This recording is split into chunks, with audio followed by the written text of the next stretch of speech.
Question: what are the common causes of kidney injury? Answer: kidney injury can result from blunt or penetrating trauma, motor vehicle accidents, falls, sports-related injuries, and surgical procedures involving the abdomen or flank. Question: how is kidney injury severity assessed? Answer: kidney injury severity is often assessed using grading systems such as the American Association for the Surgery of Trauma ASD Organ Injury Scale, which considers factors like depth of injury and associated injuries. Question: what are the clinical signs and symptoms of kidney injury? Answer: clinical signs of kidney injury may include flank pain, tenderness, hematuria, blood in urine, hypovolemic shock, and signs of peritoneal irritation.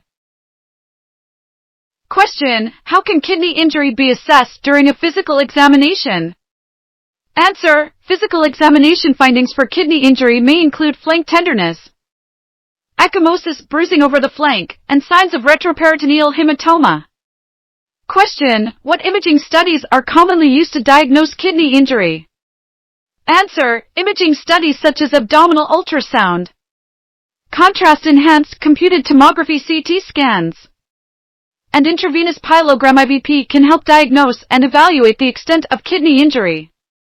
Question: what is the initial management approach for a stable patient with suspected kidney injury?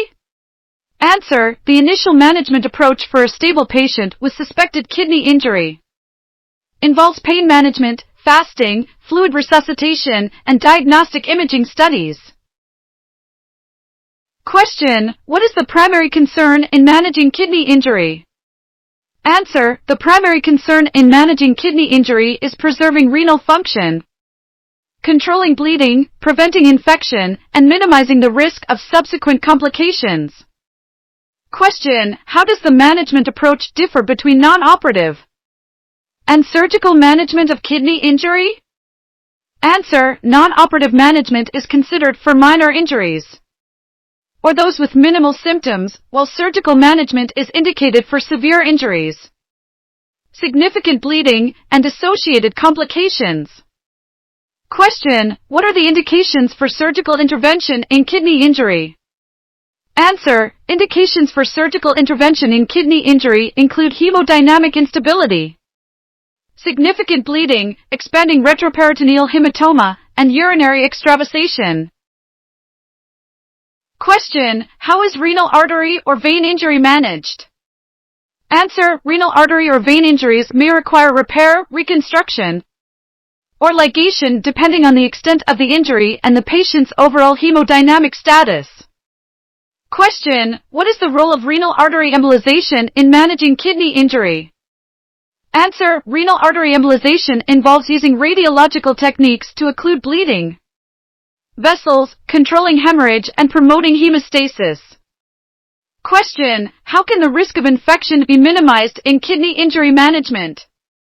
Answer: administering antibiotics, practicing meticulous surgical technique, maintaining sterile conditions, and effective wound care help minimize the risk of infection in kidney injury management. Question: what is the role of renal artery clamping during surgical repair of kidney injury? Answer: renal artery clamping is often used during surgical repair of kidney injuries to control bleeding, allowing the surgeon to visualize and repair the damaged tissue. Question: what is the significance of retroperitoneal hematoma in kidney injury? Answer: retroperitoneal hematoma can develop as a complication of kidney injury, causing pain, compression of adjacent structures, and potential hemodynamic instability. Question: how can the risk of kidney infarction be managed during renal artery repair? Answer: adequate blood supply, careful tissue handling, and minimizing ischemia time help manage the risk of kidney infarction during renal artery repair. Question: what is the role of nephrectomy in managing severe kidney injury? Answer: nephrectomy, the removal of a severely injured kidney, may be necessary to control life-threatening hemorrhage or salvageable tissue when repair is not feasible. Question: how can the risk of urinary extravasation be managed after kidney injury repair? Answer: proper surgical technique, tension-free closure, placement of drainage tubes, and urinary diversion if necessary help minimize the risk of urinary extravasation after kidney injury repair.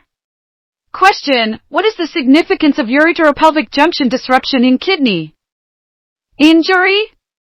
Answer: ureteropelvic junction disruption can lead to urinary leakage and obstruction. Repairing the disrupted area and ensuring proper drainage are important in managing this complication. Question: how can the risk of delayed hemorrhage be managed after kidney injury repair? Answer: adequate hemostasis, careful tissue handling, and monitoring for signs of delayed hemorrhage help manage the risk of bleeding after kidney injury repair. Question: what is the significance of renal parenchymal injury? Answer: renal parenchymal injury can lead to impaired renal function, bleeding, and subsequent complications. Proper management helps prevent further issues. Question: how can the risk of post-operative hypertension be managed after kidney injury repair? Answer: monitoring blood pressure, managing pain and stress, and providing appropriate antihypertensive medications help manage the risk of post-operative hypertension. Question: what is the role of renal angiography in diagnosing and managing kidney injury? Answer: renal angiography provides detailed imaging of renal blood vessels and can be used to diagnose vascular injuries and guide interventions such as embolization. Question: how can the risk of renal vein thrombosis be managed after kidney injury repair? Answer: proper blood flow restoration, anticoagulation if indicated, and monitoring for signs of thrombosis help manage the risk of renal vein thrombosis after kidney injury repair. Question: what is the role of contrast-enhanced studies in evaluating kidney injury? Answer: contrast-enhanced studies such as CT scans or angiography provide detailed images of the kidneys and vasculature, aiding in the diagnosis and assessment of kidney injuries. Question: how can the risk of hydronephrosis be managed after kidney injury repair? Answer: proper drainage, stent placement, or ureteral repair can help manage the risk of hydronephrosis that may develop after kidney injury repair. Question: what is the significance of segmental infarction in kidney injury? Answer: segmental infarction refers to localized tissue death. Managing blood supply, preserving viable tissue, and preventing complications are priorities in such cases. Question: how can the risk of renal artery stenosis be managed after kidney injury repair? Answer: regular surveillance and interventions such as angioplasty or stent placement help manage renal artery stenosis that may develop after kidney injury repair. Question: how can the risk of renal dysfunction be managed after kidney injury repair? Answer: close monitoring of renal function, optimizing fluid and electrolyte balance, and avoiding nephrotoxic agents help manage the risk of renal dysfunction after kidney injury repair. Question: what is the significance of perinephric abscess in kidney injury? Answer: perinephric abscess can develop as a complication of kidney injury, leading to infection, pain, and potential systemic complications. Timely intervention is necessary. Question: how can the risk of renal ischemia be managed during surgical repair? Answer: minimizing ischemia time, preserving adequate blood supply, and careful tissue handling help manage the risk of renal ischemia during surgical repair.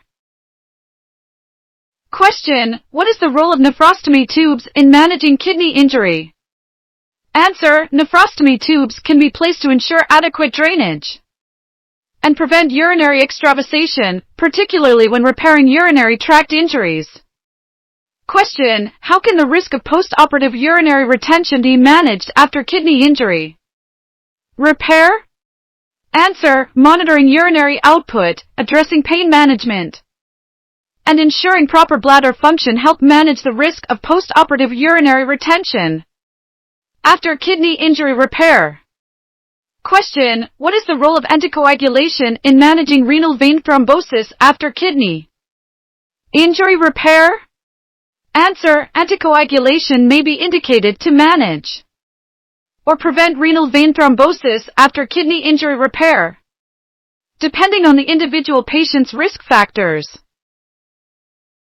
Question: what is the significance of collecting system injury in kidney injury? Answer: collecting system injury can lead to urinary leakage, infection, and obstruction. Repairing the injury and ensuring proper drainage are important in managing this complication. Question: how can the risk of post-operative ileus be managed after kidney injury repair? Answer: early mobilization, adequate hydration, and appropriate use of medications help manage the risk of post-operative ileus after kidney injury repair. Question: what is the role of renal protective strategies in managing kidney injury? Answer: renal protective strategies, including maintaining hydration, avoiding nephrotoxic medications, and monitoring renal function, help preserve kidney function during recovery. Question: how can the risk of urothelial injury be managed during kidney injury repair? Answer: careful dissection, repair with appropriate sutures, and ensuring watertight closure help manage the risk of urothelial injury during kidney injury repair. Question: what is the significance of renal dysfunction in delayed complications of kidney injury? Answer: renal dysfunction, characterized by impaired kidney function, electrolyte imbalances, and fluid retention, can develop as a delayed complication of kidney injury. Monitoring and interventions are important. Question: how can the risk of renal arteriovenous fistula be managed after kidney injury repair? Answer: regular surveillance and interventions such as embolization help manage renal arteriovenous fistulas that may develop after kidney injury repair. Question: what is the role of urinary diversion techniques in managing complex kidney injuries? Answer: urinary diversion techniques, such as nephrostomy or ureteral stent placement, may be used to redirect urine flow and manage complex kidney injuries with compromised urinary drainage. Question: how can the risk of abdominal compartment syndrome be managed after kidney injury repair? Answer: monitoring intra-abdominal pressure, decompressive measures, and optimizing fluid balance help manage the risk of abdominal compartment syndrome after kidney injury repair. Question: what is the significance of post-operative renal hemorrhage? Answer: post-operative renal hemorrhage can occur due to bleeding vessels or inadequate hemostasis. Prompt identification and intervention are necessary to prevent complications. Question: how can the risk of renal capsule rupture be managed during surgical repair? Answer: gentle tissue handling, avoiding excessive tension on sutures, and appropriate placement of drainage tubes help manage the risk of renal capsule rupture during surgical repair. Question: what is the role of vascular repair techniques in managing renal artery injury? Answer: vascular repair techniques, such as end-to-end anastomosis or patch angioplasty, may be used to manage renal artery injuries and restore blood flow. Question: how can the risk of post-operative renal edema be managed after kidney injury repair? Answer: monitoring for signs of edema, optimizing fluid balance, and providing appropriate medications help manage the risk of post-operative renal edema after kidney injury repair.